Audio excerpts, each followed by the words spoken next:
کلا انہا تذکرہ،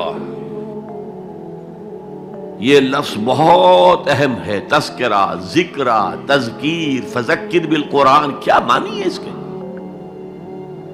یاد دہانی صحیح ترین ترجمہ ہے، یاد دہانی۔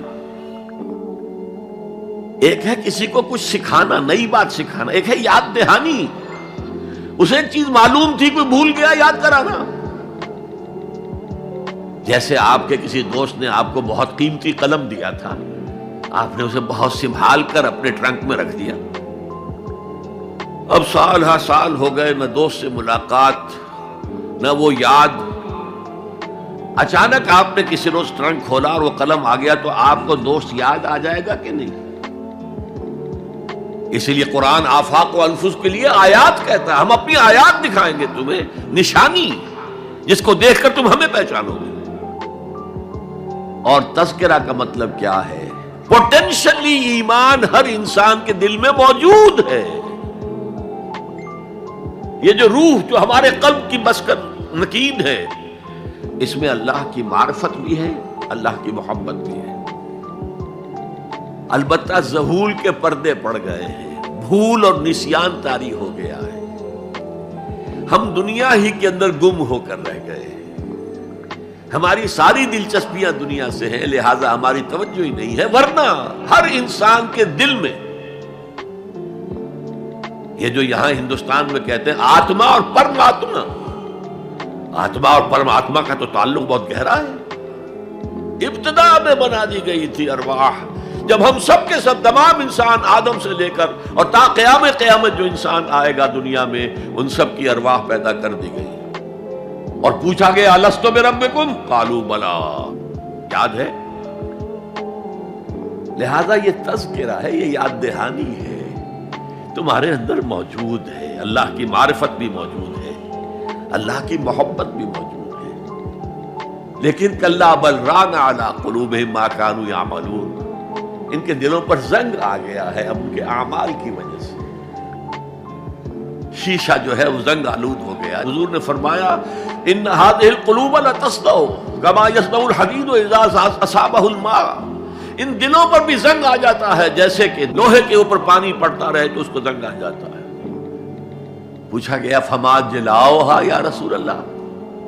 اے اللہ کے رسول ہماری تلواروں کو زنگ لگتا ہے، ہم پالش کرتے ہیں، سیکل کرتے ہیں، وہ پھر چمک اٹھتی ہیں، تو دل پر اگر زنگ آ جائے تو اس کا علاج کیا ہے؟ دو چیزیں فرمائی، کثرت و ذکر الموت و تلاوت القرآن، دو کام کرو کثرت سے، موت کو یاد رکھو، یہاں رہنا نہیں ہے، جانا ہے، یہ ہمارا گھر نہیں ہے، یہ ہماری منزل نہیں ہے، ہمارا اصل گھر جو حضور نے فرمایا انما الدنیا خلقت لکم وانتم خلقتم للآخرہ، یہ دنیا تمہارے لیے بنائی گئی، تم آخرت کے لیے بنائے گئے ہو، اسی لیے حضور نے فرمایا کن فی الدنیا کانک غریب وعابر السبیل، دنیا میں ایسے رہو جیسے راہ چلتے مسافر ہو یا اجنبی ہو۔ اپنے بارے میں فرمایا مالی ولی دنیا، مجھے تمہاری دنیا سے کیا سروکار، انما مثلی کراکب استظل تحت شجرۃ ثم راح فترکھا، میری مثال اس مسافر کی سی ہے جو ذرا سستانے کے لیے کسی درخت کے سائے میں بیٹھتا ہے تھوڑی دیر، وہ اس کا گھر تو نہیں ہے، اس کی منزل نہیں ہے، پھر وہ اس کو چھوڑتا ہے، اپنا راستہ لیتا ہے۔ یہ اگر ہمارا تصور قائم ہو جائے، کلا انہا تذکرہ، اب اس کے بعد جو الفاظ آئے